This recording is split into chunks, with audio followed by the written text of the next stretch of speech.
Assalamualaikum warahmatullahi wabarakatuh. Alhamdulillahi rabbil alamin. Assalatu wassalamu ala asrafil anbiya'i wal mursalin wa ala alihi wa sahbihi ajma'in. Amma ba'd. Pertama-tama saya mengucapkan syukur kepada Allah Subhanahu wa taala karena berkatnya lah saya dapat melaksanakan seminar proposal online kali ini. Tak lupa pula sholawat serta salam kepada junjungan Nabi kita besar Nabi Muhammad SAW, karena berkat beliaulah membawa kita dari alam kegelapan hingga alam terang menderang. Pertama-tama saya berterima kasih kepada dosen pengampu saya metodologi penelitian SDMI, Ibu Musyawarah SPD MPDI yang telah membimbing saya dalam penulisan proposal seminar saya dari awal hingga akhir. Dan juga teman-teman semoga berkenan dalam menonton proposal seminar. Selanjutnya saya akan mempresentasikan judul proposal saya yang berjudul peran orang tua dalam mendampingi anak belajar pada masa pandemi COVID-19 Darul Ilmi Banjarbaru. Kenapa alasannya saya memilih judul ini? Alasannya karena dilandasi latar belakang yang menarik untuk diteliti. Adapun fokus penelitian saya yang pertama, bagaimana peran orang tua dalam mendampingi belajar pada masa pandemi COVID-19 di Darul Ilmi Banjarbaru. Yang kedua, strategi apa yang digunakan oleh orang tua dalam mendampingi anak belajar pada masa pandemik COVID-19 di MI Darul Ilmi Banjarbaru. Yang ketiga, bagaimana dampak dari pendampingan yang dilakukan oleh orang tua terhadap fokus belajar anak pada masa pandemik COVID-19 di Darul Ilmi Banjarbaru. Selanjutnya bab 2, landasan teori. Adapun landasan teori saya sebagai berikut. Tinjauan tentang peran orang tua. Yang pertama, pengertian orang tua, definisi orang tua, pengertian anak, definisi belajar, dan pandemik COVID-19. Yang pertama, pengertian peran. Peran adalah sesuatu yang ada di bagian atau memegang pimpinan yang terutama. Peran adalah bentuk dari perilaku yang diharapkan dari seseorang pada situasi sosial tertentu. Tujuan peran menurut penulis dilihat dari definisi yang ada adalah peran bertujuan untuk memberikan individu, kelompok orang, atau lingkungan contoh yang baik, sesuatu dengan hak dan kewajibannya, memberikan pengaruh yang positif untuk mencapai tujuan yang baik, dan memberikan arahan dalam mencapai suatu tujuan. Yang menjadi orang tua adalah salah satu pendidik yang ada di rumah dalam keadaan yang seperti sekarang ini. Orang tua berperan penting untuk mendidik dan mendampingi anak mereka ketika belajar, karena anak-anak masih memerlukan pantauan orang tua dalam belajar secara online atau daring. Orang tua harus menemani anak belajar menggunakan internet. Orang tua harus mengontrol, mendampingi, dan mengarahkan anak untuk menggunakan internet dengan baik dan efisien agar anak belajar secara efektif dan dalam jangkauan orang tua.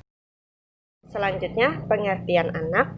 Anak-anak yaitu manusia muda dalam umur, dalam jiwa, dan perjalanan hidupnya karena mudah terpengaruh untuk keadaan sekitarnya. Penanaman nilai-nilai kepada anak yang dibutuhkan seperti awali dengan langkah kecil dan terus melangkah.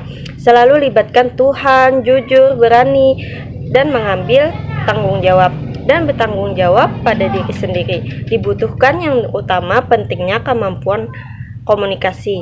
Boleh beda tetapi tetap hormat. Memberi adalah menerima, menyayangi diri sendiri, dan terus memperbaharui diri. Bahagia adalah sekarang. Selanjutnya, definisi belajar. Belajar merupakan usaha yang dilakukan individu untuk memperoleh pengalaman atau pengetahuan baru yang dapat merubah tingkah laku. baik kognitif, afektif, maupun psikomotorik. Belajar juga dapat terjadi karena interaksi yang dialami oleh individu, menjelaskan bahwa belajar merupakan perubahan tingkah laku atau penampilan yang serangkaian kegiatan. Misalnya dengan membaca, mengamati, mendengar, meniru, dan sebagainya. COVID-19, di mana COVID-19 pada proses belajar di sekolah, proses pembelajaran di sekolah merupakan alat kebijakan publik terkait sebagai upaya peningkatan pengetahuan dan skill. Selain itu, banyak siswa menganggap bahwa sekolah adalah kegiatan yang sangat menyenangkan. Mereka bisa berinteraksi satu sama lain. Sekolah dapat meningkatkan keterampilan sosial dan kesadaran kelas sosial siswa.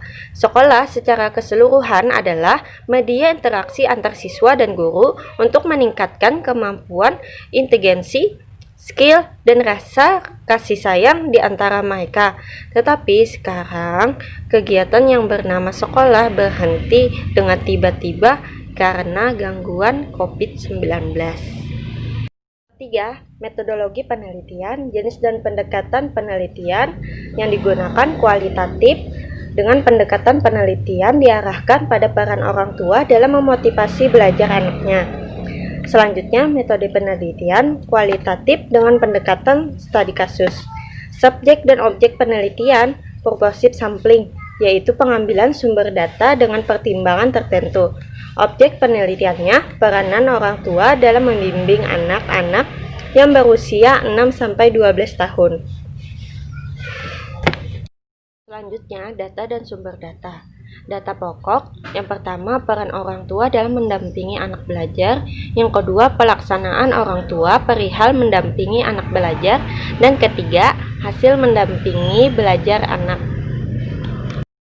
Dan yang B, data penunjang, yang pertama gambaran lokasi umum penelitian, yang kedua sejarah singkat berdirinya MI Darul Ilmi Banjarbaru, yang ketiga kondisi siswa, orang tua, dan guru. Keempat, saran dan prasarana yang ada dimiliki oleh sekolah ataupun rumah yang bersangkutan. Selanjutnya, sumber data. Sumber data adalah subjek dari mana asal data penelitian diperoleh. Yang pertama, peneliti menggunakan ada narasumber atau informan utama. Yang B, informan tambahan dan dokumen. Selanjutnya, teknik pengumpulan data. Teknik yang digunakan oleh peneliti dalam mengumpulkan data yang diperlukan untuk menyelesaikan penelitian yaitu observasi. Observasi yang digunakan dalam penelitian ini bertujuan untuk mengetahui data tentang faktor yang mempengaruhi motivasi belajar siswa. Di antara faktor tersebut adalah faktor internal terkait dengan sikap siswa, sedangkan faktor eksternal meliputi faktor sosial dan faktor non-sosial. Dengan menggunakan wawancara. Wawancara adalah metode pengumpulan data yang menghendaki komunikasi langsung antara peneliti dengan subjek atau responden. Dan selanjutnya dokumentasi, di mana dokumentasi adalah data yang bersumber dari dokumen-dokumen sebagai laporan tertulis dari peristiwa-peristiwa yang isinya terdiri dari penjelasan-penjelasan dan pemikiran-pemikiran. Peristiwa itu ditulis dengan kesadaran dan kesengajaan untuk menyiapkan atau meneruskan keterangan-keterangan peristiwa dan bila perlu dilengkapi dengan lampiran foto-foto dokumentasi penelitian. Selanjutnya, teknik pengolahan data dan analisis data. Teknik pengolahan data, sebelum melakukan analisis data, terlebih dahulu membuat pengolahan data. Adapun teknik pengolahan data pada penelitian yaitu yang pertama editing data. Editing data adalah teknik pengolahan data untuk mengecek dan menyesuaikan terhadap data penelitian untuk memudahkan proses pemberian kode dan pemrosesan data dengan teknik statistik. Klasifikasi data adalah pengelompokan data yang sesuai dengan jenis-jenis data yang ingin diperlukan.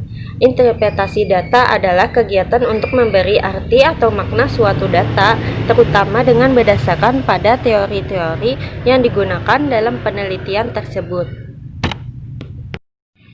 Selanjutnya, analisis data. Analisis data adalah kualitatif, adalah bersifat induktif, yaitu suatu analisis berdasarkan data yang diperoleh. Selanjutnya, dikembangkan pada pola hubungan tertentu atau menjadi hipotesis. Teknik pengecekan keabsahan data merupakan hal yang sangat menentukan kualitas hasil penelitian. Kehadiran peneliti dalam hal ini sangatlah penting dan utama. Hal ini seperti dikatakan Moleong bahwa dalam penelitian kualitatif, kehadiran peneliti sendiri ataupun orang lain merupakan alat pengumpul data utama. Prosedur penelitian ini yang pertama tahapan pralapangan, tahapan persiapan, tahapan pelaksanaan, dan tahapan penulisan laporan. Ini seminar proposal saya, semoga dapat dipahami dan dimengerti oleh dosen pengampu saya dan teman-teman saya. Saya memohon maaf apabila terdapat kesalahan ataupun kekurangan yang saya sampaikan pada seminar proposal kali ini. Assalamualaikum warahmatullahi wabarakatuh. Terima kasih.